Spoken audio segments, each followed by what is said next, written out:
আজ সাচার ময়দান থেকে ঘোষণা দিচ্ছি, কি আওয়ামী লীগ, কি বিএনপি, কি জাতীয় পার্টি, কি জামাত, কি কওমি, কি আলিয়া, আমাদের সকল দলের মতের মুসলমানের একটাই দাবি, অনতিবিলম্বে স্বাধীন বাংলায় শয়তান কাদিয়ানীদেরকে রাষ্ট্রীয়ভাবে অমুসলিম ঘোষণা করতেই হবে, করতেই হবে, করতেই হবে।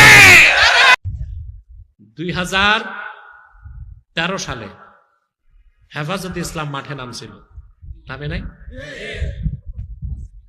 5ই মে 13টা দাবি নিয়ে নামছিল।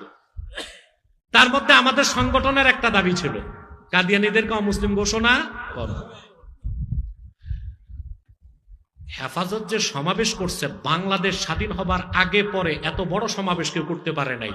আল জাজিরা বলছে 70 লক্ষ মানুষ শাপলা চত্বরে এক হয়েছে। তখনই তো আমরা দাবি আদায় করে ফেলতে পারতাম। এই দেশে তখন আমাদেরকে, তখন আওয়ামী লীগ বাধা দেয় নাই, বিএনপি বাধা দেয় নাই, ইহুদিরাও বাহির থেকে আসে নাই। এই দেশের কিছু মুনাফেক, বেদাতি, ভণ্ডপীর তখন হেফাজতের বিরোধিতা করছে। পরে আমরা তথ্য পাইছি 8 কোটি টাকা খাইছিল তারা। কত?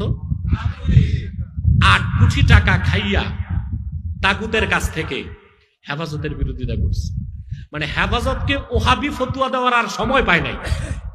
কথা বলে না। আন্দোলন যখন চাঙ্গা, তখন কে ওহাবি, কে বেদাতি, এই ফতুয়া খোঁজার দরকার ছিল? কথা বলে না। আমি আজকে একটু খোলামেলাই বলে দিলাম, বুঝতে পারছেন? মাসলাকগত দ্বন্দ্ব আছে থাক, কে আওয়ামী লীগ, কে বিএনপি দ্বন্দ্ব আছে থাক, আজ সাচার ময়দান থেকে ঘোষণা দিচ্ছি, কি আওয়ামী লীগ, কি বিএনপি, কি জাতীয় পার্টি, কি জামাত, কি কওমি, কি আলিয়া, আমাদের সকল দলের মতের মুসলমানের একটাই দাবি, অনতিবিলম্বে স্বাধীন বাংলায় শয়তান কাদিয়ানীদেরকে রাষ্ট্রীয়ভাবে অমুসলিম ঘোষণা করতেই হবে।